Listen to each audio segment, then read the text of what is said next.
Good afternoon friends, বনিজ ওয়ার্ল্ডে সবাইকে স্বাগত। তোমরাই দেখতে পাচ্ছ যে আমার চুলের অবস্থা খুবই খারাপ হয়ে গেছে। তো সেই জন্যে সকাল সকাল আমি পৌঁছে গেছিলাম রেডি হয়ে একটা হেয়ার মেকওভার নেওয়ার জন্যে। হ্যাঁ, যেহেতু আমার চুলটা অনেকটাই ফ্রিজি, ড্যামেজ হেয়ার, আনম্যানেজেবল, তো সেই জন্যে ওরা আমাকে সাজেস্ট করে ন্যানোপ্লাস্টিয়া করতে।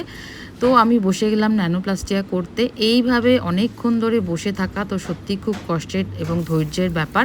তবে হ্যাঁ, যেরকম নিজেকে সুন্দর করে দেখতে এইটুকু টাইম তো দিতেই হবে।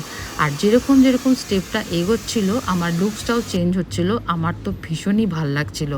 আর হ্যাঁ, এই যে এটা হচ্ছে আমার ফাইনাল লুক। চুলটা অনেকটাই ম্যানেজেবল হয়েছে, ফ্রিজিনেস অনেকটাই চলে গেছে, আর দেখতে তো লাগছে অসাধারণ। তোমরাই দেখে বলো আমার ফাইনাল লুকটা কেমন হয়েছে।